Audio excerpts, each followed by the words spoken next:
Madame, Messieurs, plus de 900 000 électeurs étaient attendus aux urnes ce 12 avril 2025 à l'échelle nationale sur l'étendue du territoire gabonais. Et puis, ces électeurs se sont rendus aux urnes et le résultat, sinon à ceux qui s'apparentent bien sûr à un résultat définitif, aurait donné pour l'instant la majorité des voix à un candidat. Derrière lui, d'autres candidats qui se succèdent, puisque vous le savez, pour cette élection présidentielle, 8 étaient en liste. Et puis, sur ce plateau, pour aborder justement cette question avant la déclaration qui sera faite par le ministère de l'Intérieur, il y a bien sûr Elsa Rutuel Boukandou. Je rappelle qu'avant tout, vous avez été, et je me permets de le dire, député de la transition, sinon vous êtes député de la transition, mais porte-parole du candidat Brice Clotaire Oligui Nguema durant cette campagne électorale. Bienvenue dans les studios de Gabon 24. Merci Armstrong, c'est tout à fait ce que vous avez dit, hein. Député de la transition et pour cette élection présidentielle, porte-parole du candidat Brice Clotaire Oligui Nguema. Merci à vous de me recevoir sur votre plateau. Et puis à vos côtés, il y a justement Geoffroy Fumboula, député de la transition également, porte-parole du candidat Brice Clotaire Oligui Nguema. Même si je suis tenté de m'interroger, on a vu un peu vos sorties avant cette période de campagne électorale sur la nouvelle constitution, vos prises de position qui ont semblé incomprises. Et puis à la grande surprise de tous, finalement, Geoffroy Fumboula est quand même derrière Brice Clotaire Oligui Nguema. Finalement, l'on s'interroge un peu, mais tout de même, bienvenue à vous dans le studio de Gabon 24. Je pense qu'on me donnerait l'occasion de revenir et ça me permettra de façon pédagogique de nous amener à distinguer l'opinion du travail républicain. Le député s'exprime et agit dans le cadre républicain. Effectivement, cette action républicaine doit être distinguée des opinions que ce député manifeste. On aura l'occasion d'en discuter. Alors, j'ai quand même envie d'insister, avant que de rentrer dans le vif du sujet.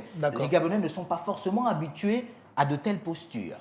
Lorsque vous adoptiez ces postures-là, dans quel état d'esprit étiez-vous? Puisqu'en réalité, le Gabon, lorsque quelqu'un se bat pour la cause d'un parti ou alors d'un camp, souvent, ce dernier reste focus là-dessus. Or, vous, ce que j'ai appelé sortie de piste, on l'a souvent vu avec vous. Pourquoi? Comment l'expliquer? D'accord, je vous comprends parfaitement.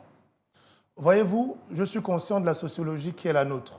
D'accord. D'une part, tout accepter ou s'opposer à tout. Plus loin, on pense souvent que quand on est nommé, on l'est pour l'autorité de nomination et non pour la République. D'accord. Je ne pense pas que le président de la transition, m'ayant fait l'honneur d'être député de la transition et vice-président de l'Assemblée, l'ait fait pour que je sois à son service et pour que je serve la République. C'est pour cela que même quand il y avait des textes réglementaires pour lesquels j'estimais qu'il y avait des limites, quoique m'ayant nommé, je me permettais quand même d'attaquer ces textes-là, signés par le président auprès de la Cour constitutionnelle. Comme je disais, c'est dans le cadre du travail républicain. Cela ne sous-entend pas, effectivement, qu'il y avait des problèmes d'opinion sur la personne du président de la République, d'autant plus qu'on s'est engagé, c'est pour soutenir la transition. Et il ne nous a pas demandé de soutenir sa personne, mais de l'aider à faire en sorte que cette transition soit un succès.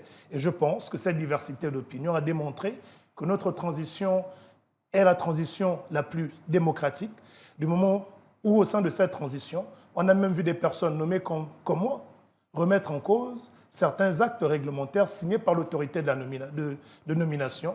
Et je conforte, je me plais, hein, et je pense que quand le président dit « il se peut que dans un futur très proche, cette transition soit enseignée dans des grandes universités », je suis conforté par cette posture au regard du fonctionnement de la nôtre.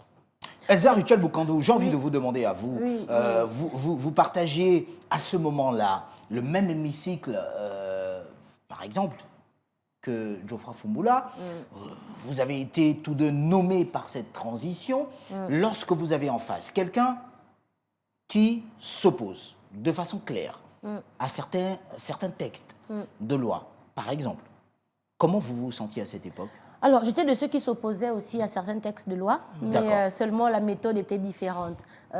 Geoffroy, lui, il a toujours été, même avant d'être député, il a toujours utilisé ses réseaux sociaux pour faire des comptes rendus de ses actions. Mais sur la plupart des textes pour lesquels il a fait des sorties, pour lesquels il s'est opposé, on était en phase, hein. Mais moi, j'avais une autre démarche. Voilà. Mais c'est important. La démarche du silence? Non, pas la démarche du silence. Nous n'utilisions pas les mêmes canaux pour exprimer ce qui nous dérangeait à ce moment-là. Mais c'est important, Armstrong, et je vous remercie, de revenir sur cette question qui nous donne l'occasion ici de préciser la République que nous voulons bâtir et ce qui nous a amené, nous, à soutenir Brice Clotaire Oligui Nguema dans la vision qu'il a du Gabon nouveau. Dans la vision que nous avons du Gabon nouveau, nous devons, là, aujourd'hui, à 13h30, accepter qu'il y aura une cloison entre la République, entre défendre la République et défendre les individus. Un homme politique français a parlé, a consacré, a gravé dans du marbre le concept de l'obligation d'ingratitude. Dans la République, ce n'est pas une gratitude vis-à-vis de ceux qui, au regard de vos compétences, vous ont mis à la place qu'il fallait parce que vous êtes l'homme qu'il faut ou la femme qu'il faut à la place qu'il faut. Vous n'avez pas un rapport de maître à esclave. Vous avez un rapport de collaborateur, de partenaire pour atteindre une même vision. Les militaires, lorsqu'ils prennent le pouvoir le 30 août, pourtant, nous étions dans un régime militaire, mais Armstrong, ils ont convoqué tous les piliers d'un État de droit. Ils ont convoqué tous les piliers d'une gouvernance fondée sur la démocratie. On a eu, même ceux qui n'étaient pas en phase avec eux, être libres en tout point. Liberté d'expression, liberté d'aller et venir, liberté d'accès aux médias publics, liberté d'accès dans la haute administration. On n'a pas eu, comme on a vécu en 2009, un tsunami, on n'a pas eu un CTRI, Tsuna, quelque chose. Non, les Gabonais ont été considérés par leur seul lien à la République gabonaise. Les militaires ne sont pas venus avec un triomphalisme qui aurait pu être dégoûtant. Ils ont décidé de mettre tous les Gabonais autour de la table et de travailler avec tout le monde. Et c'est cette vision que nous poursuivons. Et croyez-nous, même lorsque nous aurons pour atteindre notre essor vers la félicité, il faudra que nous ayons le courage de dire non, ça heurte la République, ça ne va pas, ce n'est pas en phase avec l'état de droit. Et nous continuerons de jouer ce rôle. Alors, vous me permettrez justement d'amorcer sur cette question liée à cette transition. Le Gabon va sortir de cette transition. Environ 19 mois. 19 mois qui n'ont pas été faciles pour tous les acteurs, tant de la société civile que les acteurs politiques et tous ceux qui, de loin ou de près, même à l'échelle internationale, se sont inquiétés de ce que deviendra le Gabon au sortir de cette transition. Faisons un tout petit peu le bilan. Est-ce qu'aujourd'hui, vous, Geoffroy Fumula, l'on peut affirmer que vous vous sentez rassuré de ce que le Gabon sortira de cette transition et puis que désormais, les Gabonais, pour prêter cette expression à un acteur politique de 2016, pourraient se retrouver à l'abri de la peur et du besoin? Mais je pense qu'être à l'abri de la peur et du besoin, les Gabonais n'ont pas attendu la fin de la transition. Ils l'ont été dès les premières heures du coup de libération. Et ma collègue Elsa Rituel a rappelé un ensemble d'éléments qui démontrent à suffisance qu'ils ont été à l'abri de la peur et du besoin. Quand on a vu des compatriotes qui ne pouvaient plus accéder au pays, venir au Gabon, contester la légitimité de transition du président de la transition, aller introduire des requêtes à la Cour constitutionnelle pour que le président de la transition soit destitué, ressortir du Gabon, repartir dans leur pays sans être inquiétés. Je ne sais pas si on a besoin d'une preuve supplémentaire pour attester de la particularité de la volonté des autorités de la transition dans les premières minutes de mettre les Gabonais à l'abri de la peur et du besoin. Mais toutefois, il est important quand même de recentrer les choses. Vous avez demandé mon appréciation de la transition et je vais vous donner cette appréciation de façon factuelle. Et en toute objectivité, je vous le demande, parce que quand même, il y a un genre de paradoxe entre vos positions et puis l'arrivée du moment de campagne et autres où on vous voit au devant de la scène. Vous savez, je ne fais pas dans l'émotion, je le dis tout le temps. Il faut savoir distinguer, dans le cadre de cette transition, les engagements pris par les autorités de la transition et ce qui relève du fonctionnement de la République. Je m'explique. Dans le discours du 4 septembre 2023, le président de la transition, c'est vérifiable, a pris 17 engagements solennels. Sur les 17 engagements solennels, 12 ont été totalement réalisés. 2 sont en cours de réalisation, notamment ceux portant sur les élections, parce que nous sommes en cours, et le deuxième engagement qui porte sur la restauration des institutions, qui a débuté avec la réforme de ces institutions et qui va s'achever avec le renouvellement des acteurs qui vont animer ces institutions. Et c'est là que se pose le problème. Geoffroy Foumbula, il y a des Gabonais qui estiment que malheureusement, la transition avait pour vocation d'abord de restaurer les institutions. Mais c'est et sûr pas que tout la ce qui a été transition, vu sur le terrain. C'est sûr que la transition allait... C'est pourquoi je parlais en fait de satisfecit. D'accord. Ils sont allés au-delà de leur engagement. Parce qu'ils auraient pu simplement se limiter à la restauration des institutions. Ouais. Et c'est ce qui a été fait. Ouais. Parce que les institutions, dans tous les pays du monde, prennent naissance dans la Constitution. Avons-nous un nouveau format une nouvelle Constitution? Oui. Avons-nous un nouveau modèle de gouvernance? Oui. Avons-nous des nouvelles réformes en matière de fonctionnement des institutions? Pas besoin de citer des exemples. On a eu ce débat, on l'a épuisé lors de l'adoption de la Constitution et lors de l'adoption du Code électoral. Ce que je suis en train de dire, pour ne pas... Donc, sur 17 engagements, 12 ont été réalisés, 2 sont en cours de réalisation, 2 autres sont partiellement réalisés. Il s'agit notamment de la nationalité. Il fallait changer le code de nationalité. L'Assemblée nationale, en tant qu'organe de la transition, est en mission d'enquête parlementaire sur le code de la nationalité. Et l'autre engagement, partiellement réalisé, porte sur le foncier. L'Assemblée nationale de la transition est présentement en mission d'information parlementaire sur l'habitat pour aboutir à la refonte du code de nationalité. Je chute par là. Le CETRI s'est engagé sur 8 missions. Sur ces 8 missions, c'est lisible sur leur site. 5 ont été réalisés, 3 sont en cours de réalisation.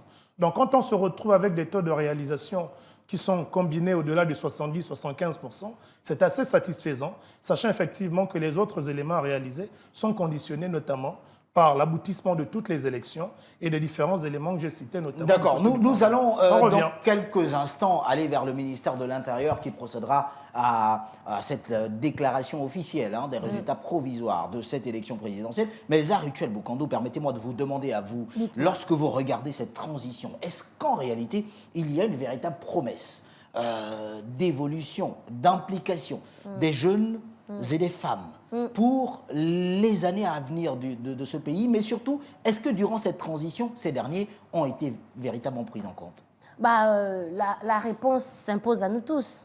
Je suis jeune, je suis députée de la transition.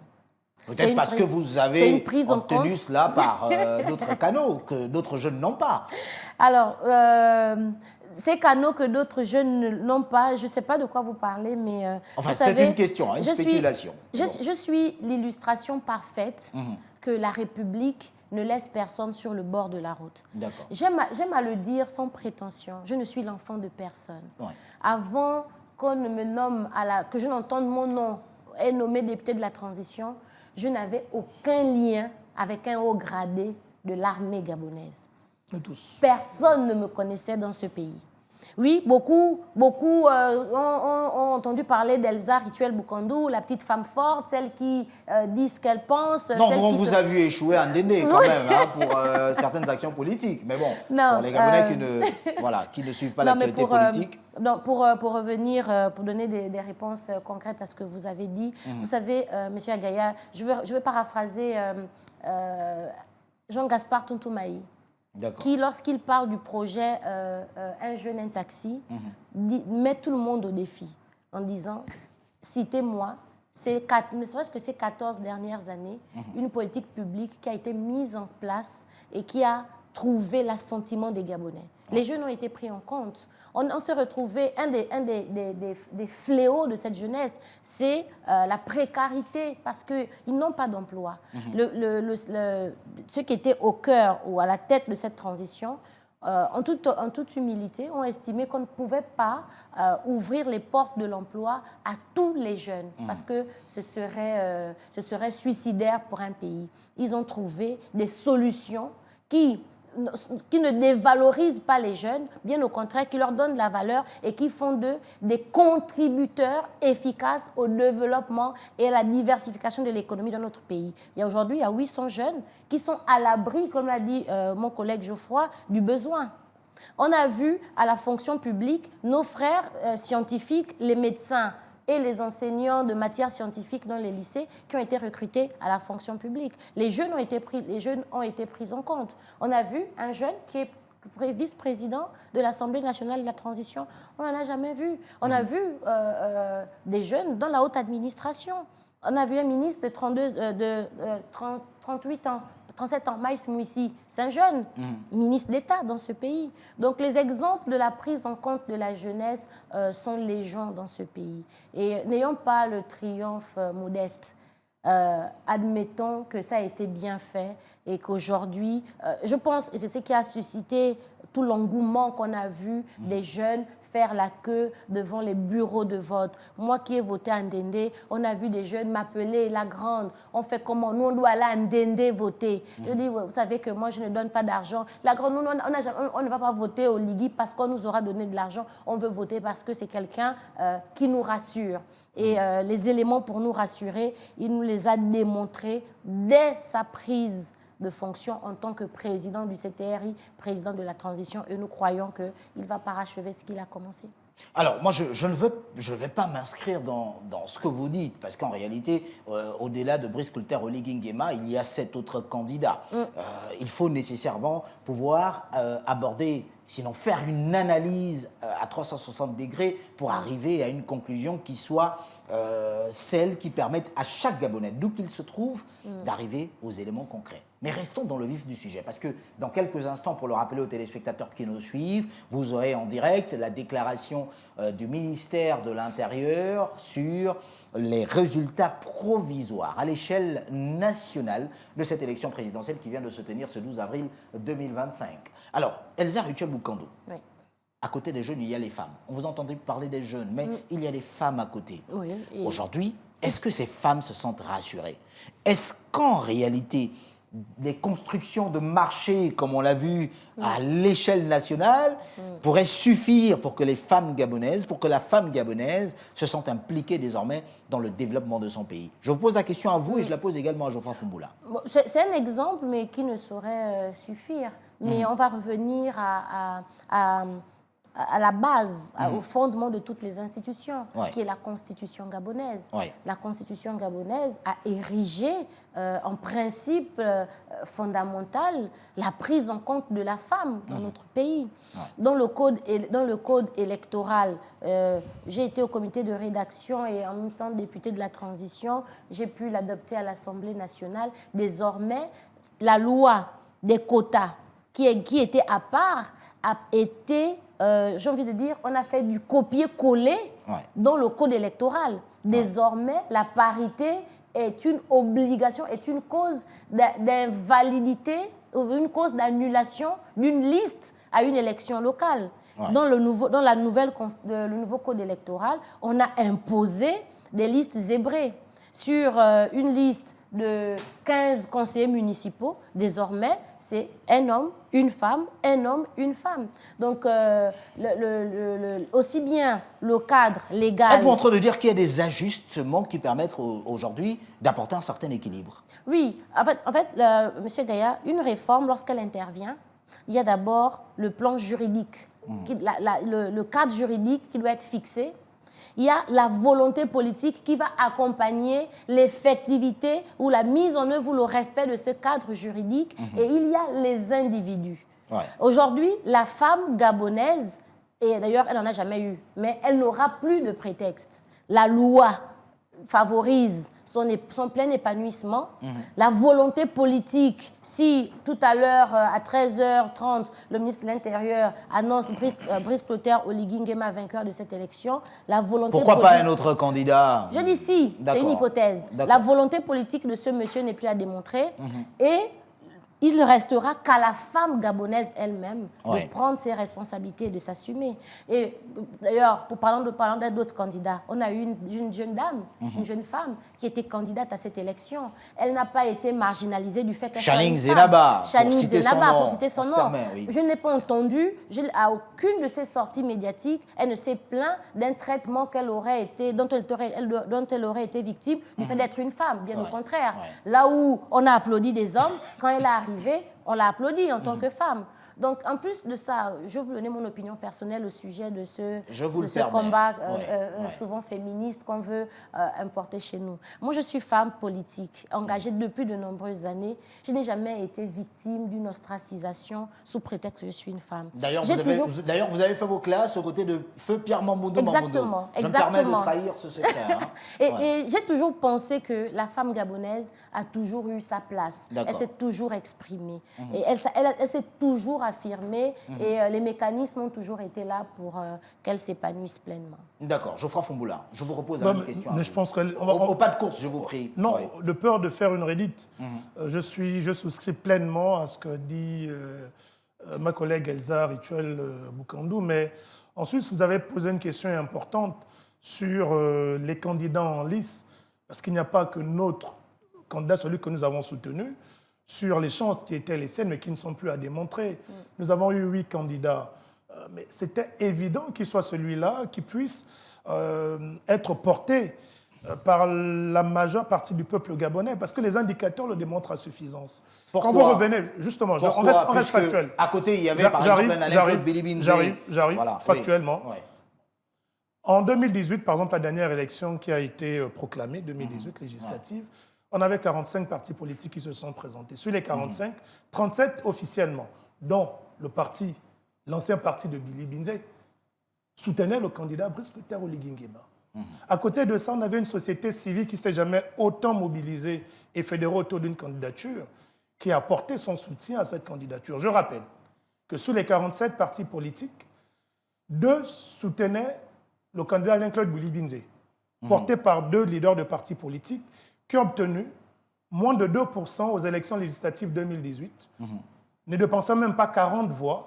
Un qui était candidat dans la Loueti Bibaka, qui a obtenu 49 voix sur plus de 3000 inscrits, et un autre qui était candidat dans le 2e arrondissement de Libreville, qui a obtenu moins de 50 voix sur plus de 10 000 inscrits. Donc c'est pour vous dire à suffisance, sans modestie aucune, sans fausse modestie, qu'il était clair, net et précis que le candidat Brice Clotaire Oligui Nguema partait avec les faveurs de pronostic. Et pour moi qui suis de Kingélé, qui votant régulièrement, confidence étant, mais bon, c'est la première fois qu'on vote avec un taux de participation aussi important. Et dans tous les bureaux de vote à Kingélé, c'est vérifiable parce que dorénavant, les PV sont collés devant chaque bureau en sortant d'ici pour aller vérifier. Le plus petit score obtenu dans un bureau par notre candidat était de 90,22%. Le plus grand score était de 98%. On vous parle de Kingélé. D'accord.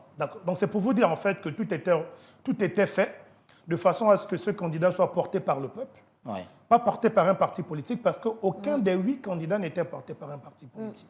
C'est donc le peuple qui s'est exprimé. Ce n'est pas une consigne de vote. Il y a eu Bouangares, par exemple, qui a parlé de sa formation politique. Formation politique, oui, mais toute naissante.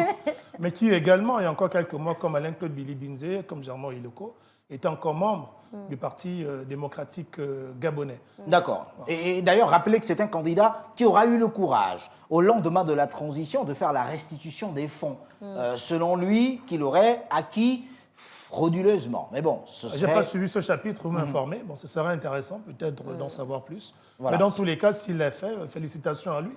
Il a au moins reconnu que les détournements, je vous prends au mot, étaient les gens et que la transition a amené ce dernier à changer de mentalité.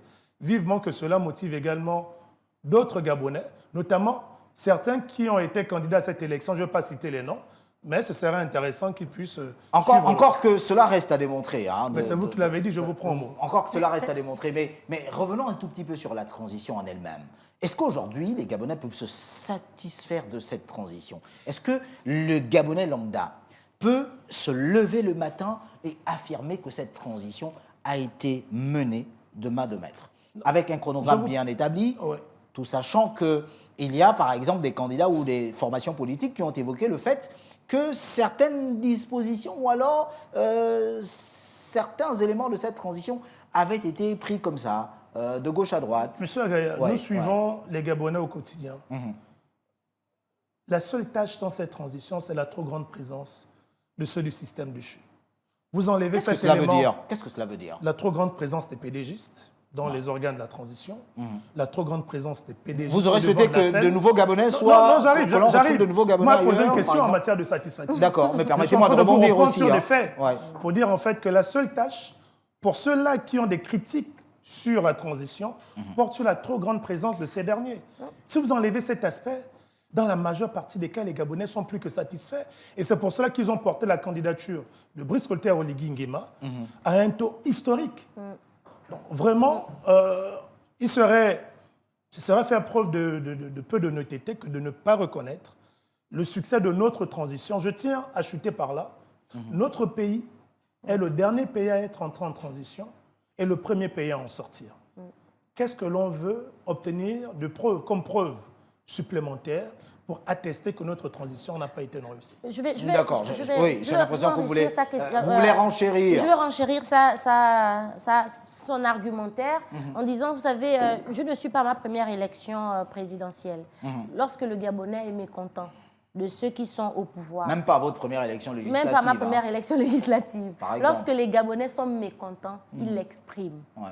Et ils ont toujours exprimé leur mécontentement, même quand on est dans un contexte où leur voix ne comptait pas. Ouais. Les Gabonais, la réponse à votre question est dans les tendances que nous avons obtenues. Moi, j'ai voté à Ndende, Brice Clotaire Oligui Nguema a largement emporté.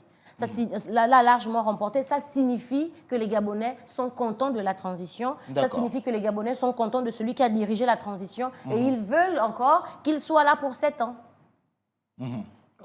C'est important de le préciser, si vous le permettez. Oui, je laisse... C'est important, parce que quand vous parlez, il y a des choses, des éléments sur lesquels on s'attarde, mais qui ne sont pas forcément des éléments pertinents pour notre pays. Il faut distinguer les éléments pertinents des éléments émotifs. On est plus focus sur les éléments émotifs. Ce sont les éléments qu'on a soulevés. Le fait de voir une trop grande présence de ceux du système ancien. Mais sur les éléments pertinents de la transition.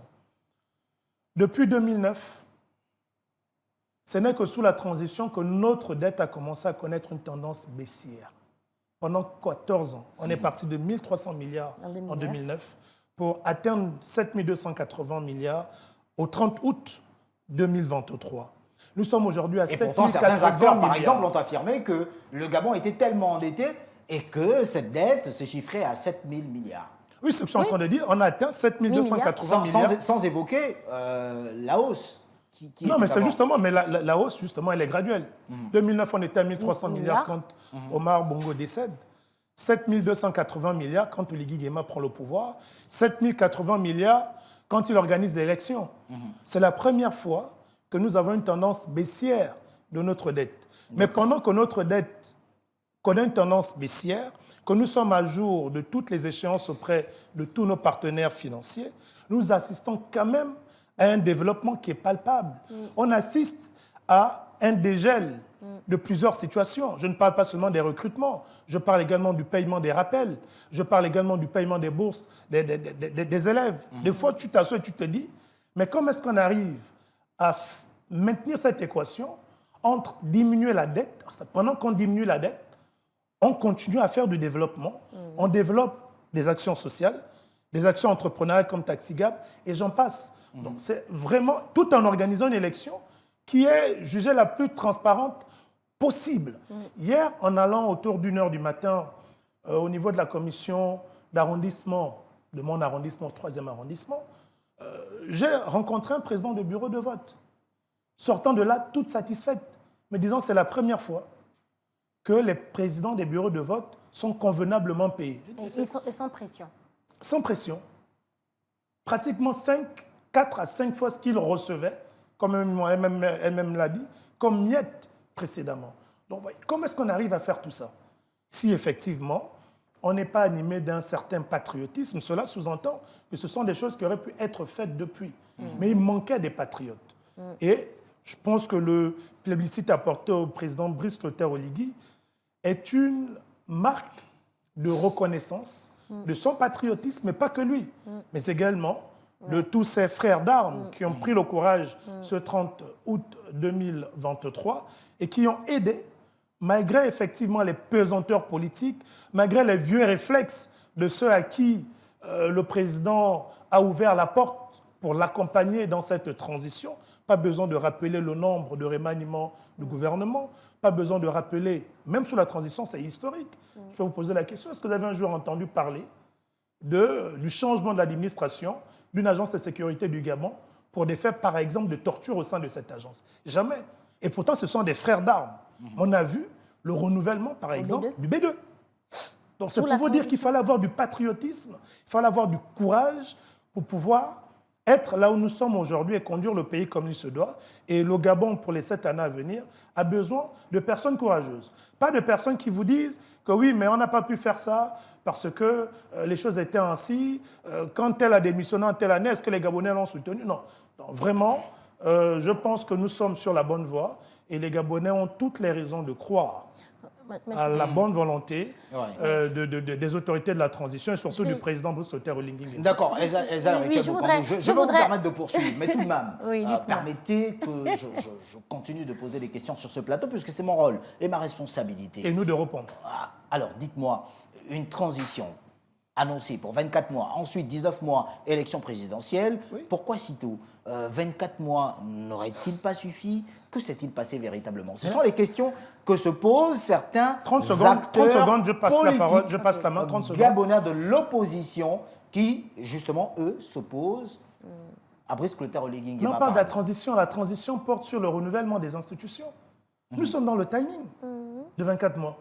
On vient de renouveler l'institution présidence de la République. On a le temps de renouveler les autres institutions, notamment législatives et les institutions locales. La transition ne porte pas que sur la présidence de la République. Malheureusement, les opposants, les politiciens dont vous parlez, ne font une fixation que sur la présidence de la République au lieu de faire œuvre pédagogique auprès de la population. J'en ai terminé. Mais au-delà de cet argument pertinent de mon collègue Geoffroy, il y a que, on va être terre à terre. On dit la transition, c'est 24 mois. Ces 24 mois, c'est pour tout boucler. Mais parce que je suis efficace, mais parce que je suis efficient, je boucle tout avant la date butoir. Où est le crime? Nous qui avons fait un peu d'études de droit, c'est être hors délai qui pose problème. Mais tant que je suis dans les délais, je n'ai commis aucune difficulté. Je n'ai commis aucun crime, je n'ai pas violé un serment, je n'ai pas manqué un engagement. Sauf que certains acteurs politiques estiment que derrière, il y avait une stratégie. La façon dont quelqu'un voit les choses est le reflet de ce qu'il fait. Ceux qui ont toujours voulu... Qu'est-ce que cela veut dire? Ceux qui ont toujours floué le peuple, ceux qui voient, ceux qui prêtent les mauvaises intentions aux autres sont eux-mêmes animés de mauvaises intentions. C'est ceux qui ont toujours triché, qui ont toujours fait preuve de supercherie, qui voient, même dans les plus nobles intentions, une volonté de nuire. Si le CTRI voulait nuire aux Gabonais, ça s'est fait sous d'autres cieux, d'autres transitions. Ils ont l'armée, ils ont les finances, ils ont les institutions. Ils auraient pu se dire, après le dialogue national, d'ailleurs, le peuple avait donné 1 an de plus, ils auraient pu se dire, OK, on s'installe au pouvoir, de toute façon, nous sommes les maîtres du jeu. Parce qu'ils ont eu ce sursaut patriotique que ceux qui sont leurs détracteurs aujourd'hui n'ont jamais eu, que beaucoup se disent, ah, il faut taper là. Mais le peuple gabonais, heureusement, n'est pas dupe. Le peuple gabonais a toujours Pourtant, à côté, il y en a qui ont parlé de rupture. Vous l'aurez compris. Bon, je n'aime pas... La rupture, comment est-ce qu'on l'aperçoit, la rupture? Moi, je vous donne mon appréciation de la rupture. C'est moi qui avais la parole. Bon, pardon, vas-y. Je vous en prie, quand même. Tu étais en train de chuter. Non, si tu avais un argument. Vas-y. D'accord. La rupture, elle se consacre comment, la rupture? Mais c'est justement par la nature des acteurs que nous envoyons dans les différents organes qui animent la vie institutionnelle de notre pays. La première rupture est au niveau de l'exécutif. Et les résultats que le ministre de l'Intérieur annonceront ne feront que conforter cette rupture à laquelle moi j'ai par exemple assisté hier au centre de vote de Kingélé. Les Gabonais ont fait le choix d'avoir quelqu'un de nouveau à la tête de la République gabonaise qui n'est pas issu d'un parti politique, qui n'est pas issu de la société civile, issu peut-être d'un milieu qui ne le prédestinait pas à cette carrière, mais dont le seul parti politique est l'amour pour le Gabon. Les autres éléments qui actent la rupture dépendent des compatriotes gabonais. Quand nous irons aux législatives, quelle sera la coloration du Parlement? Parce que là-bas, c'est plus le C3, ce n'est pas le président Oligui qui va nommer les parlementaires, comme c'était le cas dans la transition. Il faudra qu'on aille affirmer notre rupture lors des législatives. Quand on sera dans les mêmes dispositions, il faut aller voter son oncle, son cousin, son ami et connaissance issu du système de chute parce qu'il a trouvé le boulot. Et que cette personne revienne au Parlement, qu'on ait la même configuration. Mais c'est qu'on aurait choisi de ne pas faire de rupture. Donc la rupture va s'apprécier au cours des prochaines échéances. On verra si réellement les Gabonais, comme ils ont acté la rupture pour le pouvoir exécutif, ils acteront également la même rupture pour le pouvoir législatif. D'accord. Elsa Rituel Bukandou. Depuis le... On n'y va pas de course parce qu'après, on va regarder quand même on va regarder ensemble quelques réactions de ces Gabonais à l'échelle nationale au lendemain de ce scrutin. Depuis le 30 août 2023, nous sommes dans la rupture. On est parti de 50 ans de Bongo au pouvoir pour un Oligui au pouvoir en 19 mois. Ça c'est un élément de la rupture. Depuis le 30 août, on est dans la rupture. On est parti d'un pays qui se développe avec l'argent des Gabonais. On a vu en 19 mois l'État gabonais amorcer son process de sortie de la location de l'administration publique qui ne sera plus locataire des individus. On a vu des bâtiments administratifs qui poussent. On est dans la rupture. La rupture n'est pas seulement matérialisée par ce que nous pouvons voir, toucher et qui est palpable. Vous savez, je le dis en pensant à mon frère qui va sûrement me succéder sur ce plateau. Aujourd'hui, je l'appelle mon frère, Théophane. Il viendra tout à l'heure sur ce plateau. On a rigolé il y a quelques jours lorsqu'on s'est retrouvés tous porte-parole. Ne l'affirmez pas, ce n'est pas vous qui décidez de qui vient sur ce plateau tout de même. Ok, bon, je ne l'affirme pas. Mais il viendra sûrement, parce que vous aimez l'inviter souvent. Alors, on a rigolé, lui et moi, lorsqu'on s'est fait la bise pour la première fois, en se disant, est-ce que vous vous rendez compte que dans ce pays, il y a deux intelligences comme ça qui s'admiraient réciproquement, mais qui vivaient dans un pays où, parce qu'ils soutenaient le pouvoir en face, et moi j'étais dans l'opposition, on n'était pas frères. On pouvait se rencontrer. Je pouvais être admirative d'une de ses prouesses. Et je ne pouvais même pas lui dire félicitations, même pas sur les réseaux sociaux. La rupture, c'est aussi ça. Ce Gabon clivant. On s'était retrouvés dans un pays dans lequel les frères de même sang ne pouvaient pas se dire bonjour. C'est aussi ça la rupture. Je rigolais en disant, mais est-ce que vous vous rendez compte que inconsciemment, n'est-ce pas, Geoffroy, on est en train de se pardonner le mal qu'on s'est fait. Geoffroy, dans le 3e arrondissement, depuis qu'il s'est affirmé, il prétend être député de ce siège. Il y a des frères, il a souffert dans sa chair. Mais ces personnes, il y en a avec qui on rigole et puis on se demande, ah ben tiens, je suis en train de serrer la main à X ou à Y. C'est ça aussi la rupture. La rupture, c'est mettre de côté la haine. La rupture, c'est mettre de côté la division.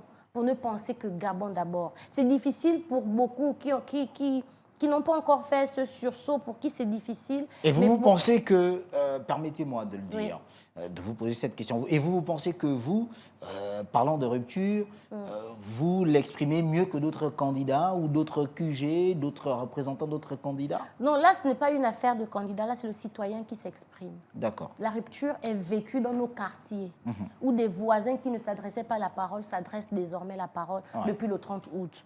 Ou des voisins qui, en attendant les résultats de août 2023, chacun avait aiguisé son arme, je parle au propre comme au figuré, pour se régler les comptes. La rupture, c'est aussi cela.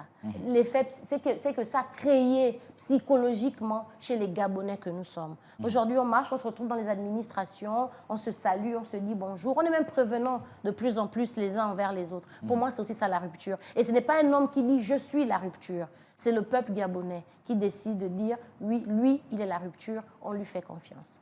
D'accord. Allons regarder ensemble et suivre ensemble ces réactions de ces autres Gabonais à l'échelle nationale au lendemain du scrutin présidentiel du 12 avril d'il y a moins de 24 heures. Des résultats, le sentiment personnel, c'est la satisfaction. Nous venons de très loin. Nous venons de très loin. Ça, je le dis à titre personnel en tant que citoyen gabonais. Nous avons assisté à une élection normale. Une élection de tout ce qu'il y a de plus normal dans un pays qui a engagé une marche vers, j'allais dire, la normalité. On n'a pas eu une fermeture des frontières. On n'a pas eu coupure d'Internet. On n'a pas eu ligne téléphonique coupée. Voyez-vous. on a eu une élection sans présence policière et militaire suréquipée sur l'ensemble du territoire de la République. Ça, c'est une première victoire. Et moi, j'ai été agréablement surpris au Moyen-Ogooué de voir toutes ces populations mobilisées et convaincues pour la première fois de leur choix avant de pouvoir faire ce choix-là. Et c'est tout un plaisir pour moi, une grande satisfaction parce que nous avons travaillé à valider tout ce qui a été fait depuis 2023. C'est une première au Gabon qu'il y ait de la transparence dans chaque bureau de vote. Et pour moi, c'était incroyable. C'était plein de rebondissements, cette élection présidentielle. Je sentais qu'il y avait l'engouement de tout le monde. Tout le monde avait vraiment envie de voter et tout le monde avait envie d'aller dans les urnes. Et puis la manière que les élections se faisaient auparavant, et aujourd'hui c'est deux choses différentes. Aujourd'hui les gens ne suivent plus l'argent. Avant, les gens continuent, on les appelle pour 2000, 1500, ils s'en vont. Et tu vois qu'il y a une différence dans le reste. Voilà, on vient de suivre ensemble ces quelques réactions de ces Gabonais. Revenons sur le déroulement justement de ce scrutin, Geoffroy Fumboula. Vous, en tant que citoyen gabonais, et pas des moindres surtout, que retenez-vous de ce scrutin au lendemain du 12 avril 2025? Mais je pense que tout a été dit par nos compatriotes.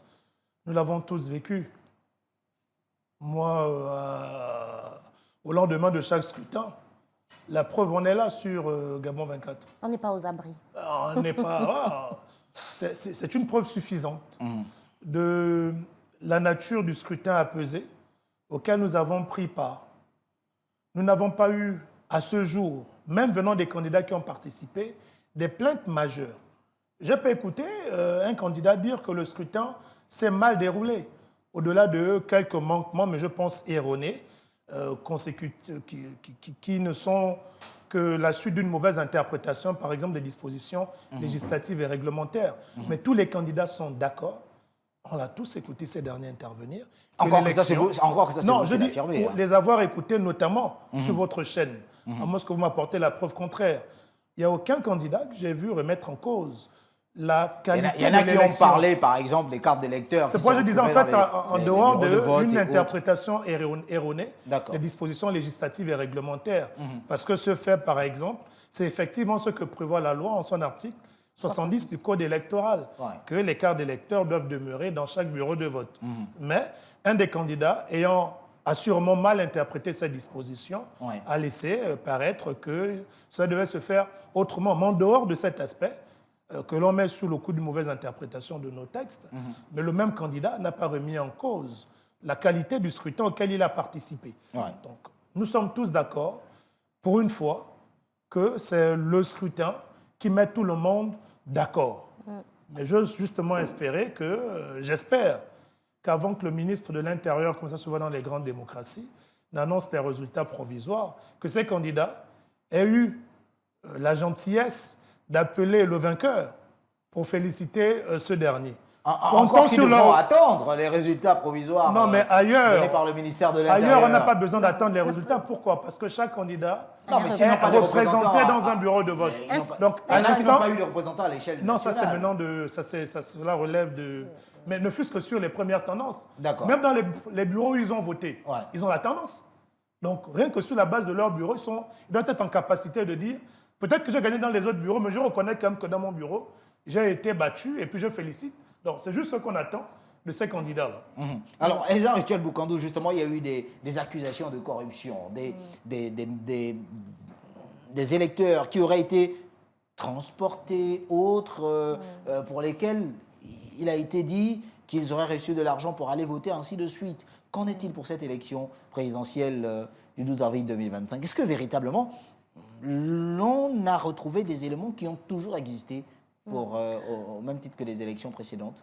Alors, Geoffroy l'a dit, pour parler de cette élection, regardons d'abord le cadre législatif et réglementaire, parce que c'est la loi, l'une est au-dessus de la loi, et tout se fait sur la base de la loi.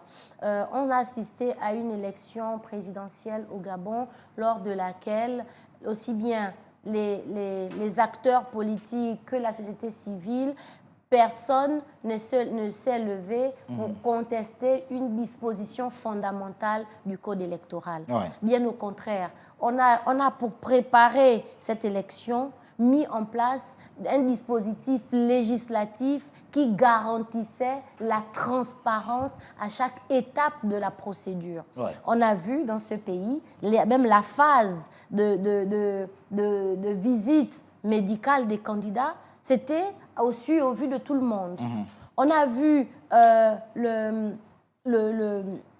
la désignation des membres des commissions électorales. Ça a été publié dans les journaux d'annonces légales. On a vu les membres du ministère de l'Intérieur faire une communication acharnée. Pas un jour ne passait sans qu'on reçoive des SMS, consulter la liste électorale. On a vu tous les acteurs se lever pour inciter les Gabonais à aller se faire inscrire sur la liste électorale, à rendre, et c'est une des réussites de cette élection, à rendre la liste électorale consultable depuis chez soi. Chacun pouvait savoir, en allant à Ndende, chez moi, voter, je vote à l'école publique, bureau numéro 1. Depuis mon smartphone, je pouvais le faire. On a vu une des grandes innovations de cette élection, l'affichage des procès-verbaux. Et c'est pourquoi Geoffroy disait que... il est 13h aujourd'hui, logiquement tous les candidats savent plus ou 14h01 minute. 14h01 Pour vous minute, aider, ouais. tout le monde sait plus ou moins qui l'a remporté. Parce que même si on n'a pas de représentant dans ces bureaux de vote, on a les PV affichés devant chaque bureau de vote. Et les candidats ayant fait le tour du Gabon, ils ont forcément quelqu'un qu'ils ont convaincu, un point focal, qui a pu filmer le procès verbal pour lui et le lui envoyer. Donc, tout a été mis en place pour que les recours, si jamais la Cour constitutionnelle venait à en recevoir, ne soient pas fondés sur des éléments, j'ai envie de dire, fondamentaux de la transparence ou du jeu démocratique. Alors, il y a des acteurs politiques. Par exemple, dans le camp d'un de ces Bon, candidats on peut désormais les présidentiels, citer puisqu'ils se sont exprimés. Voilà, il y a des acteurs politiques qui ont évoqué le fait que certaines cartes d'électeurs de personnes déjà décédées se retrouvaient également dans les bureaux de vote. Alors, on a vu ça à travers les réseaux sociaux. Oui, mais ça c'est... Que dire? Oui. Je vous pose la question à tous les deux, Geoffroy Foumoula et Ezarutuel Boukandou. Que dire? Il y a une phase dans le processus électoral qu'on appelle la révision de la liste électorale. D'accord. Il y a un premier jet de la liste électorale qui est rendu public, accessible à tous, avec pour consigne quiconque constate qu'il y a quelqu'un, une personne de ta famille qui est décédée ou quelqu'un que tu connais qui n'est plus de ce monde ou qui n'est plus au Gabon, tu le signales à l'administration compétente.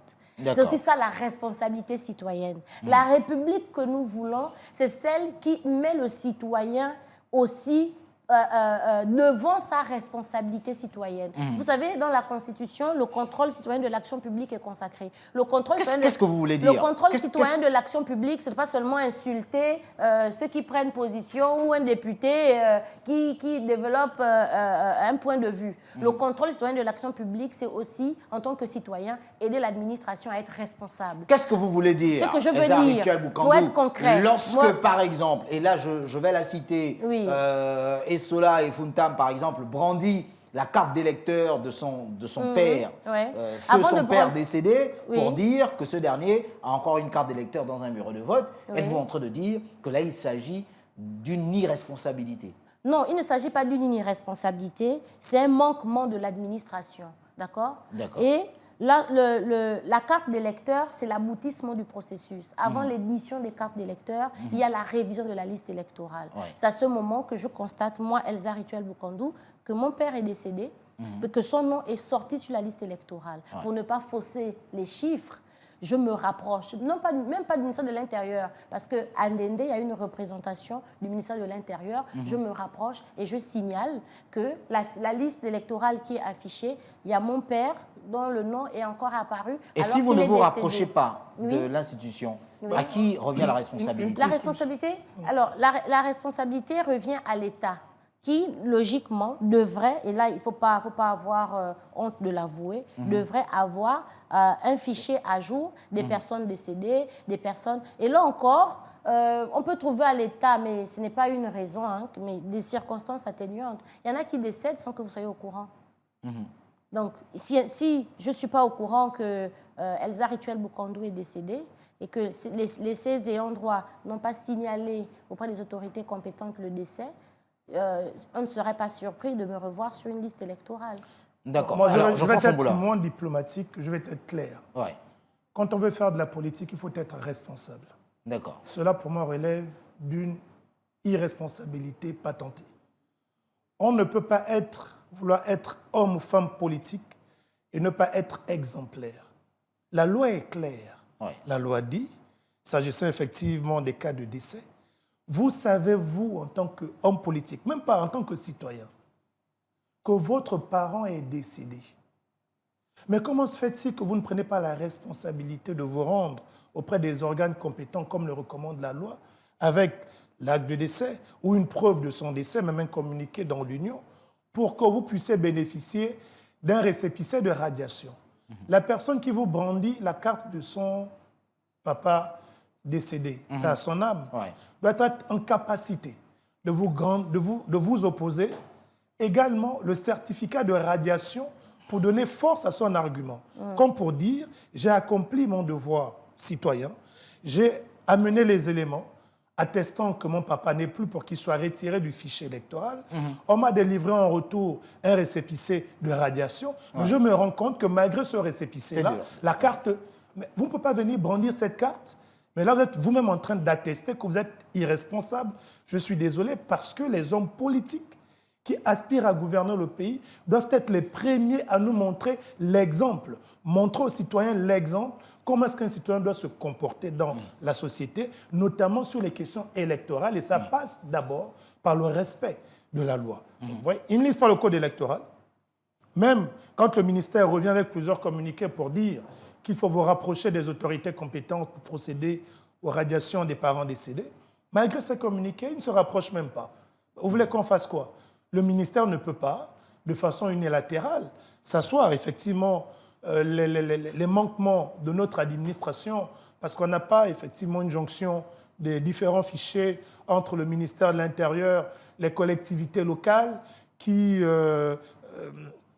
délivrent les actes de décès. Logiquement, on doit arriver avec ce qui est prévu dans le projet de société. Bon, nous ne sommes pas là pour le faire, mais c'est un des éléments de son projet de société, la digitalisation avec la mise en place des data centers. D'accord, je vous permets cette, Voilà. cette Mon élection est terminée, donc 5 on secondes, n'a plus s'il vous personne plaît. à convaincre. Voilà. Oui. Donc il faut qu'on arrive justement à une digitalisation de tous nos services, de façon à ce que de façon mécanique, on puisse avoir un renouvellement du fichier électoral, qu'on puisse avoir une base de données des personnes décédées et qu'à une période de l'année, le ministère de l'Intérieur puisse procéder justement à ces travaux de toilettage de notre fichier électoral sur la base des éléments envoyés par les collectivités locales. Alors, je vous pose la question à tous les deux, parce que, je le rappelle pour les téléspectateurs qui nous regardent, nous suivrons ensemble dans quelques instants la déclaration des résultats provisoires du ministère émanant du ministère de l'Intérieur au Gabon pour l'élection présidentielle du 12 avril d'il y a moins de 24 heures. De vous à moi, une élection en République gabonaise pour, peut-être, je me permettrai de le dire, une première fois, sans coupure d'Internet, sans qu'il n'y ait de couvre-feu, sans que les Gabonais se ruent dans les grandes surfaces pour faire des courses et autres. Quel est le regard que vous portez là-dessus?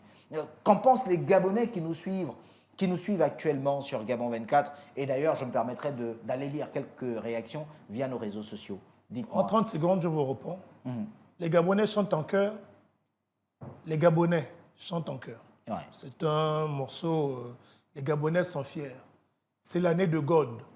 En fait, ça veut tout dire. Quand on reprend ce chœur, ce n'est pas qu'une chanson, en fait.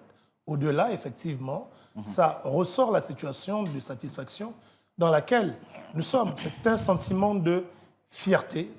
Nous sommes fiers de retrouver notre République.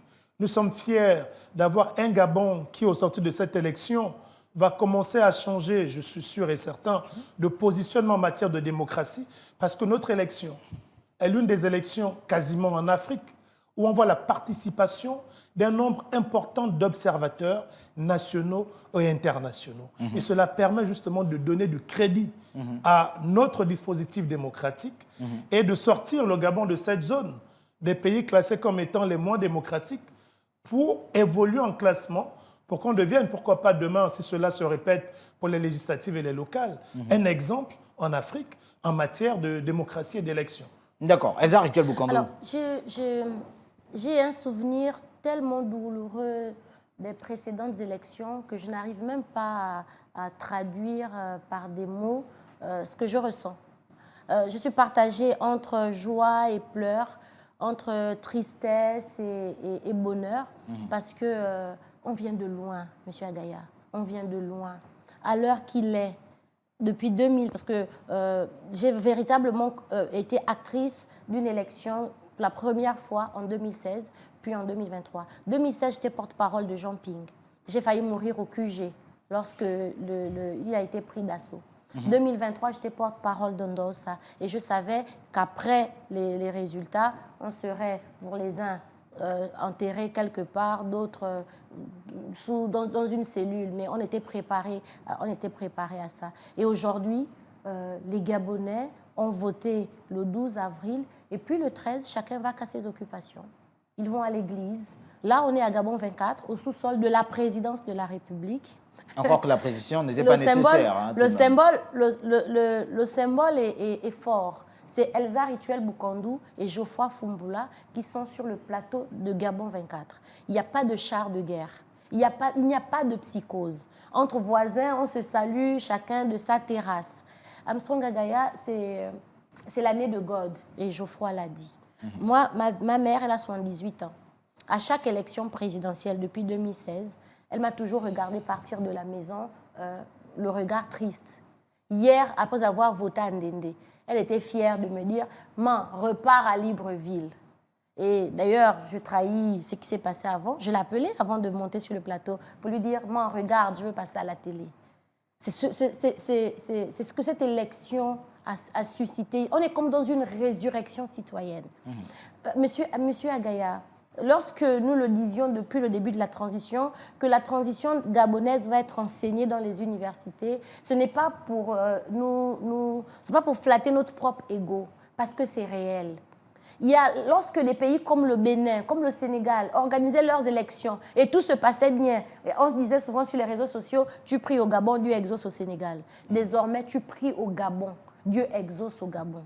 Tu pries pour des lendemains apaisés, Dieu exauce au Gabon. Les banques sont ouvertes. Les gens, les gars, chacun peut y aller. On va au marché. On est allé à l'église pour les chrétiens aujourd'hui. C'est comme ça que les Gabonais le vivent. Et là, les bases ont été posées depuis le 4 septembre 2023, lorsque les militaires ont pris le pouvoir. Tout a commencé là.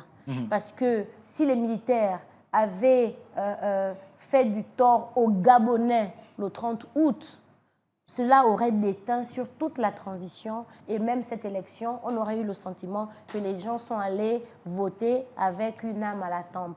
Les gens sont allés voter avec le cœur en joie parce qu'ils se disaient, pour une fois, ce que je vais exprimer comme volonté dans l'urne sera respecté. On a vu une dame sur les réseaux sociaux qui a demandé à ses enfants d'enlever la perfusion parce qu'elle voulait voter. Les gens s'étaient résignés. Certains ne croyaient plus au vote. Aujourd'hui, tout le monde est allé voter. Et ça, je pense, c'est à saluer et à conserver. Il faut que désormais, on se batte pour que cet acquis ne se perde pas, qu'on ne rétrograde pas, mais qu'on aille de l'avant. D'accord. Vous parlez là de la responsabilité, justement, et de la maturité du peuple gabonais. Nous allons y revenir après cette pause. Je rappelle pour ceux qui nous suivent à l'échelle nationale et même internationale que dans quelques instants, une importante déclaration du ministère de l'Intérieur.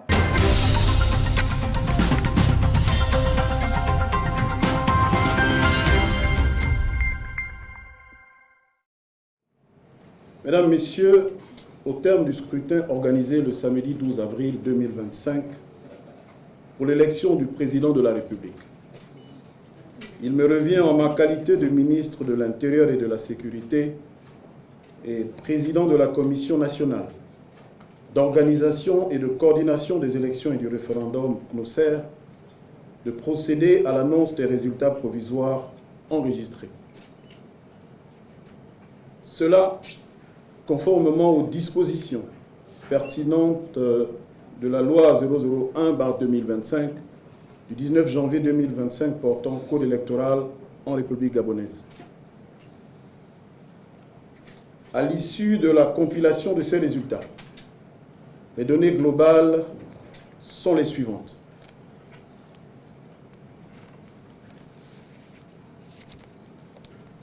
Province de l'Estuaire. Inscrits 369 113. Votants 239 939. Bulletins blancs ou nuls 14 246. Suffrages exprimés 225 693. Taux de participation 65%. Ont obtenu Bilé Binzé Alain Claude 10 289, soit 4,5%. Bungores Alain Simplice 1137, soit 0,5%. Et Singon Joseph Lapensé 1574, soit 0,69%. Djinga Channing Zenaba 1119, soit 0,49%. Ibinga Axel Stoffel 344, soit 0,15%. Iloko Boussengi Stéphane Germain 982, soit 0,43%.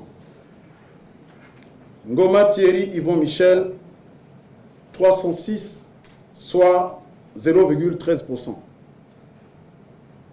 Oligui Nguema Brice Clotaire 212 805, soit 93,11%. Province du Haut-Ogooué. Inscrits 103 388. Votants 90 246.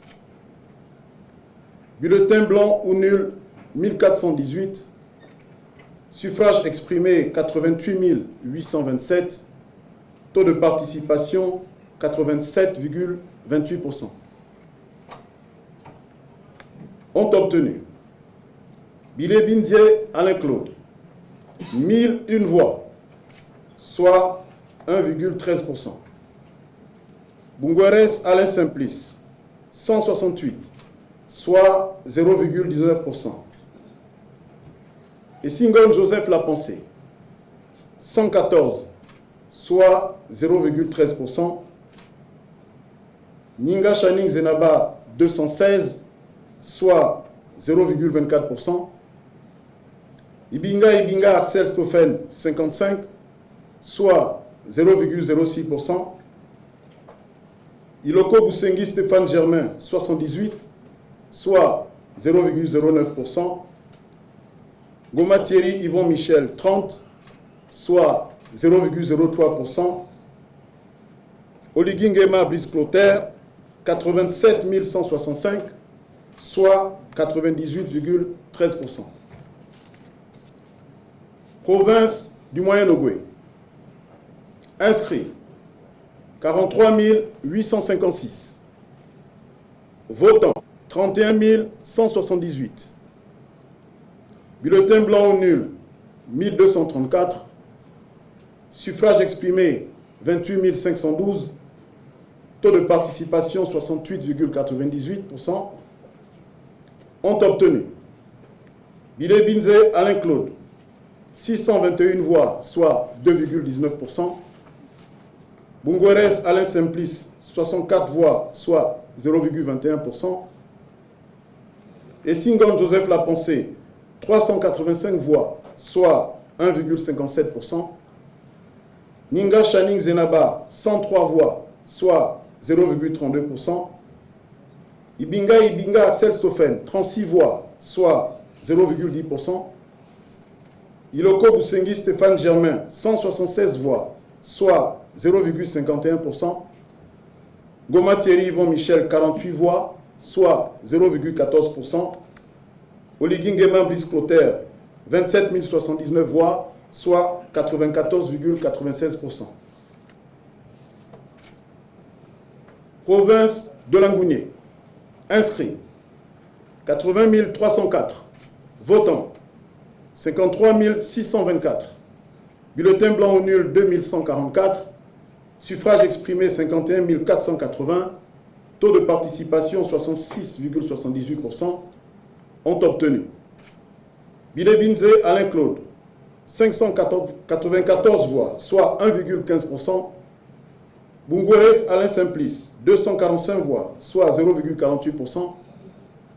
Et Singon Joseph Lapensé, 114 voix, soit 0,22%. Ninga Chaning Zenaba, 185 voix, soit 0,36%. Ibinga Axel Stoffen, 92 voix, soit 0,18%. Iloko Boussengi Stéphane Germain, 310 voix, soit 0,6%. Goma Thierry Yvon Michel, 48 voix, soit 0,09%. Oligui Nguema Brice Clotaire, 50 001 voix, soit 97,13%. Province de la Nyanga. Inscrits 36 785. Votants 27 140. Bulletins blancs ou nuls 423. Suffrages exprimés 26 717. Taux de participation 73,78%. Ont obtenu Bilé Binze Alain Claude 219 voix, soit 0,82%. Bungores Alain Simplice 24 voix, soit 0,09%. Et Singon Joseph Lapensé 35 voix, soit 0,13%. Ninga Chaning Zenaba 100 voix, soit 0,37%. Ibinga Axel Stoffen 25 voix, soit 0,09%. Iloko Boussengi Stéphane Germain, 22 voix, soit 0,08%.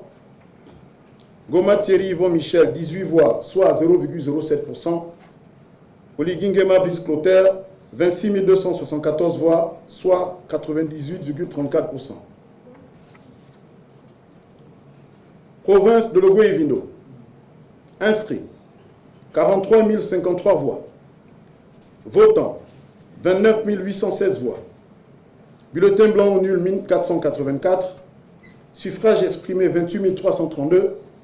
Taux de participation 69,25%. Ont obtenu Bilé Binze Alain Claude 1580 voix, soit 5,58%. Bungores Alain Simplice 24 voix, soit 0,08%. Et Singon Joseph Lapensé 28 voix, soit 0,10%. Ninga Chaning Zenaba 64 voix, soit 0,23%.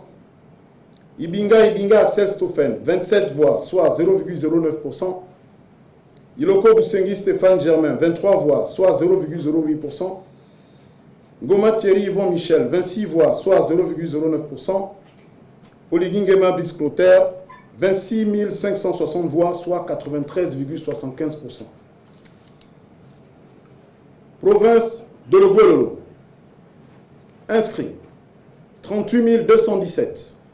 Votants 28 571. Bulletins blancs ou nuls 846.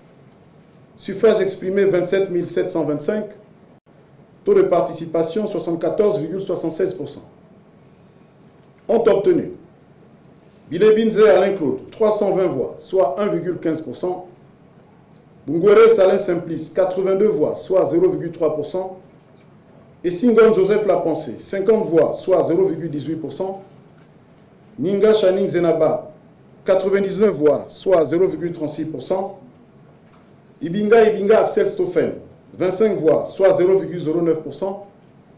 Iloko Boussengi Stéphane Germain 125 voix, soit 0,45%.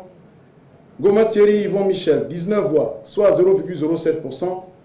Oligui Nguema Brice Clotaire 27 005 voix, soit 97,40%. Province de Logoué-Maritime. Inscrits 88 645. Votants, 47 191. Bulletin blanc ou nul, 2257. Suffrage exprimé, 44 934. Taux de participation, 53,23%. Ont obtenu Bilebinze Alain Claude, 1688 voix, soit 3,75%. Bungore Saleh Simplice, 146 voix, soit 0,32%. Et Singon Joseph Lapensé, 382 voix, soit 0,85%. Ninga Chaning Zenaba, 327 voix, soit 0,72%. Ibinga Axel Stoffel, 144 voix, soit 0,33%. Iloko Boussengi Stéphane Germain, 204 voix, soit 0,58%. Goma Thierry Yvon Michel, 74 voix, soit 0,16%. Oligingema Brice Clotaire, 41 904 voix, soit 93,25%. Province du Wellington. Inscrits 80 794. Votants 71 040. Bulletin blanc ou nul 628. Suffrage exprimé 70 419. Taux de participation 87,92%. Ont obtenu Bilebinze Alain Claude, 741 voix, soit 1,05%. Bungore Salin Simplice, 15 voix, soit 0,02%. Et Singon Joseph Lapensé, 57 voix, soit 0,08%. Ninga Chanik Zenaba, 27 voix, soit 0,04%. Ibinga Axel Stoffel, 9 voix, soit 0,01%. Iloko Boussengi Stéphane Germain, 54 voix, soit 0,07%. Goma Thierry Yvon Michel, 9 voix, soit 0,01%. Oligingema Brice Clotaire, 68 614 voix, soit 97,44%. Étrangers. Inscrits. 24 764. Votants. 15 599. Bulletin blanc ou nul, 1179. Suffrage exprimé, 14 420. Taux de participation, 72,99%. Ont obtenu Bilebinze Alain Claude, 1738, soit 12,05%. Stéphane Germain Iloko Boussengi, 84 voix, soit 0,58%. Joseph Lapensé et Singon, 688 voix, soit 4,77%. Alain Simplice Bungores, 297 voix, soit 2,06%. Thierry Yvon Michel Ngoma, 20 voix, soit 0,14%. Axel Stoffen Ibinga, 69 voix, soit 0,48%. Ninga Chaning Zenaba, 240 voix, soit 1,66%. Brice Clotaire Oligingema, 11 373 voix, soit 78,87%.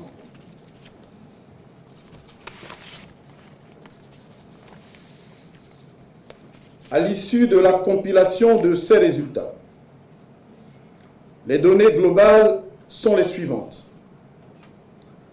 Inscrits, 908 916. Votants, 636 606. Bulletins blancs ou nuls, 25 859. Suffrages exprimés, 610 747.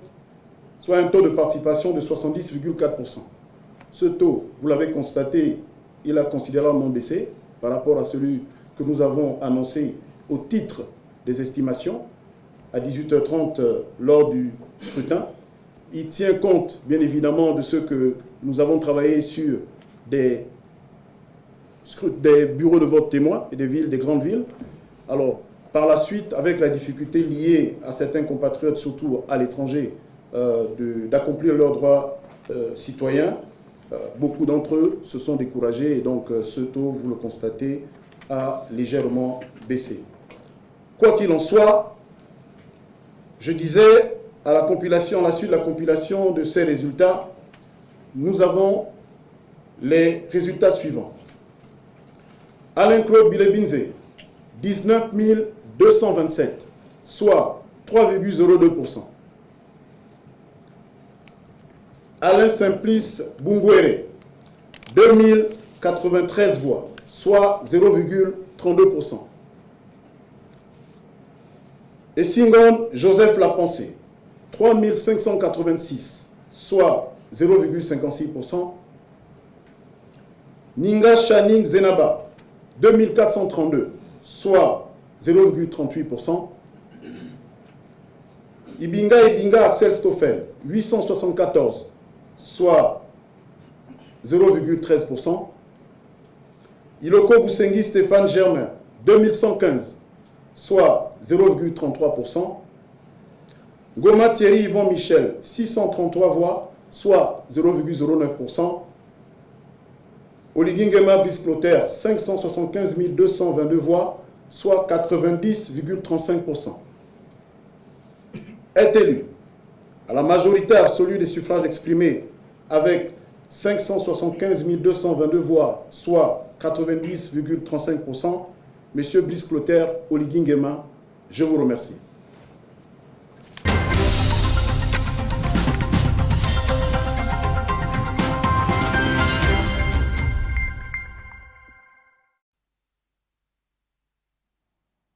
« 90,35%, ce sont là justement les chiffres qui donnent de façon provisoire vainqueur Brice Clotaire Oligui voilà, de cette élection présidentielle du 12 avril 2025 au Gabon. Elsa Rituel Bokandou, finalement, l'espoir d'un deuxième tour vient de s'effondrer.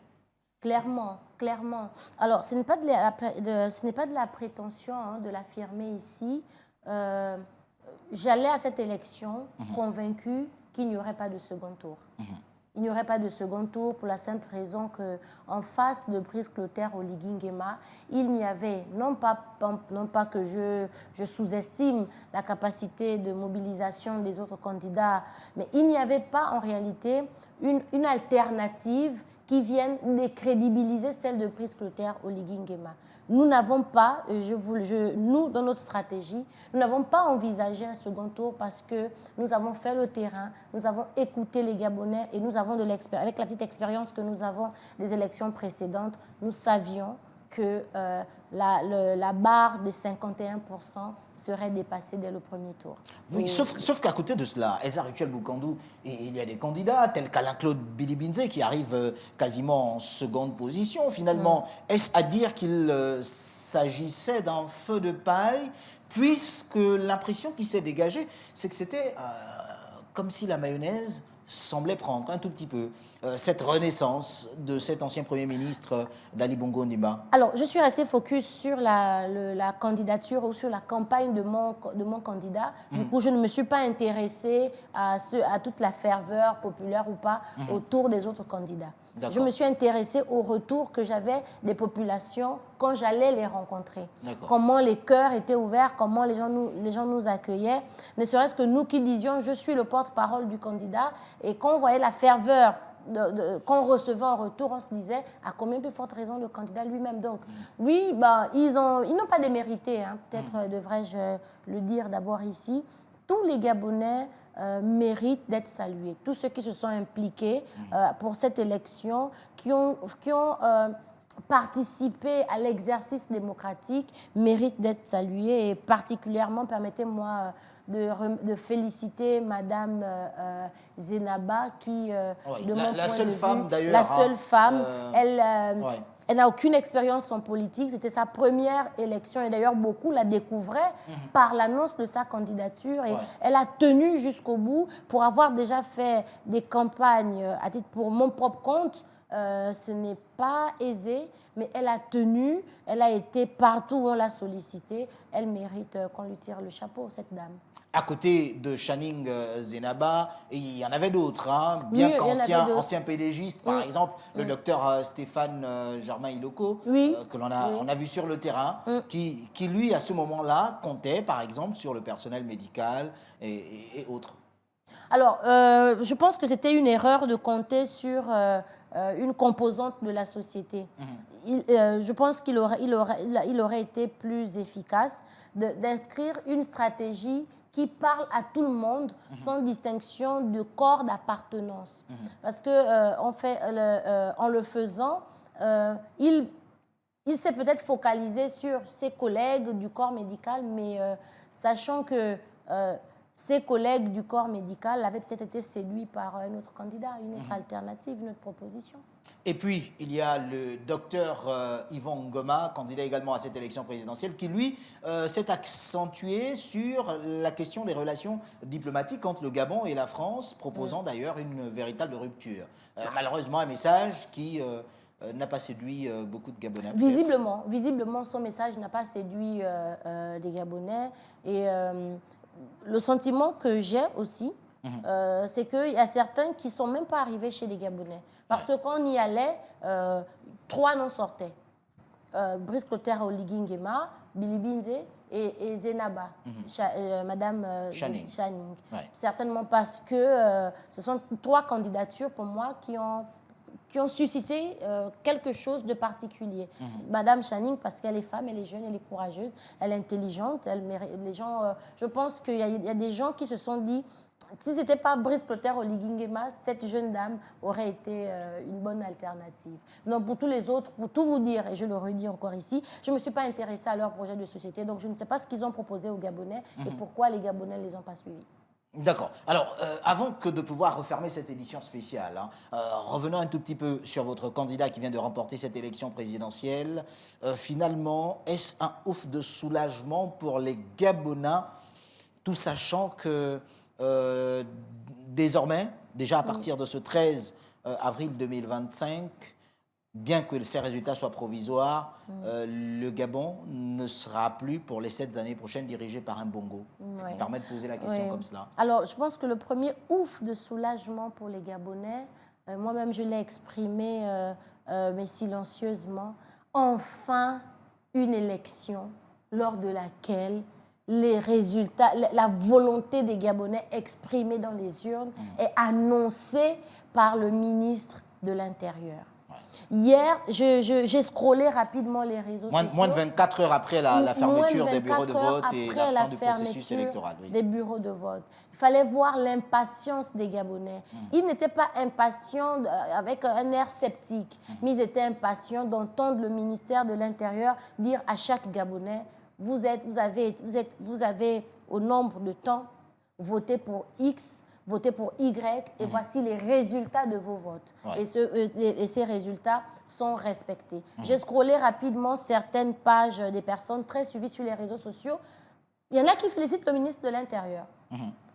C'est pour dire que c'est rare au Gabon quand même. C'est rare au Gabon. Ouais. Et j'ai même vu des comparaisons, certains commentaires qui le comparaient aux autres ministres de l'Intérieur dont on garde un triste souvenir. Donc c'est ça le ouf de soulagement et de savoir que là, c'est sûr qu'en sortant, on va les rencontrer dans les rues, ils continuent leur vie, il n'y aura pas des enlèvements, il n'y aura pas des tirs d'armes à feu, parce que la volonté des Gabonais est respectée. Il n'y a que ça que les Gabonais ont toujours demandé, que leur volonté soit respectée, qu'ils choisissent ce qu'ils veulent, mais qu'on respecte le choix qu'ils ont porté sur un individu, simplement. Et en l'espèce, c'est Brice Clotaire Oligui Nguema. D'accord. Alors, quel avenir politique pour le Gabon? C'est vrai que cette question, nous allons l'aborder sur nos antennes au cours de cette semaine, revenir un tout petit peu sur la reconfiguration politique, mais là, tout de suite, que dire de l'avenir politique? Quelle serait la reconfiguration politique? Un nouveau président à la tête du pays, sans une formation politique, exactement. de nouveaux opposants, plus que Alain-Claude Billy-Binze, pour l'instant, on attend que ces résultats soient confirmés par la Cour constitutionnelle, arrive en deuxième position. Sera-t-il un opposant qui s'opposera à minima et proposera à maxima, ou alors ce sera de l'opposition pour de l'opposition? Alors, une nouvelle configuration politique, de mon point de vue, se dessine. Et surtout, de nouvelles formations politiques. Ouais. Parce que je pense qu'il y en a qui... avec de nouveaux leaders. Avec de nouveaux leaders. Ouais. Il y en a qui vont surfer sur cette nouvelle vague de l'histoire pour dire les Gabonais, visiblement, ne veulent plus de l'ordre ancien. On va transformer ce qui existe déjà. Et je pense, et je ne sais pas si vous l'avez remarqué comme moi, depuis la transition, la société civile tend à de plus en plus s'affirmer en politique. Peut-être qu'on verra, et ça ne devrait pas nous surprendre, de voir certains mouvements de la société civile devenir des partis politiques. Et je pense que les Gabonais se lèveront pour demander à Brice Clotaire Oligui Nguema de transformer le Rassemblement de bâtisseurs en parti politique. Ça, c'est la conviction que j'ai. Est-ce que là, vous n'exprimez pas un vœu de façon personnelle? Ah non, moi, je suis dans une formation politique. D'accord. Mais on lit les événements, on rencontre les Gabonais. Ouais. Moi, des gens m'ont appelé pour me dire, finalement, on adhère chez vous ou on attend le parti du président.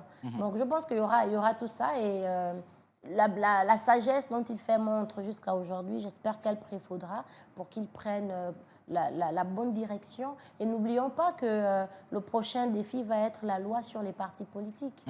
Définir des blocs idéologiques et demander aux Gabonais de s'inscrire en fonction des blocs qui seront définis et le nombre d'adhérents par parti politique. Alors, si l'on pouvait le dire, tout simplement, je pose la question simplement, selon vous, un tirage au sort, lequel des 7 autres candidats, après cette déclaration des résultats provisoires par le ministère de l'Intérieur, serait à même capable d'appeler Brice Clotaire Oligui Nguema en première position pour lui adresser des félicitations? Zenaba Channing. De tous les 7 autres, elle m'a semblé posée, humble et consciente des enjeux de la République. C'est mon pari. Alors, je vais plus loin. Après Channing Zenaba, qui d'autre? Le président Iloko. D'accord. Je m'attendais à entendre certainement un Alain-Claude Bilibinze arriver en deuxième position. Non, mais moi, je pense que lui, il avait annoncé la couleur.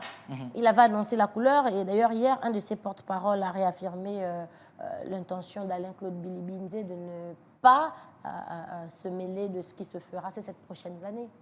Donc, ça m'étonnerait qu'il appelle Brice Clotaire Oligui Nguema pour le féliciter. Encore que l'histoire nous le dira. Merci à vous d'être passé sur le plateau de cette édition spéciale et à vous qui nous avez également regardé. N'oubliez pas que l'actualité se poursuit sur Gabon 24. Le ministère de l'Intérieur vient de rendre public les résultats provisoires de cette élection présidentielle du 12 avril 2025 en République gabonaise qui donne vainqueur avec 90,35% Brice Clotaire Oligui Nguema, en espérant que chaque Gabonais se retrouve en ces chiffres, surtout, et que l'adhésion populaire soit démontrée une fois de plus.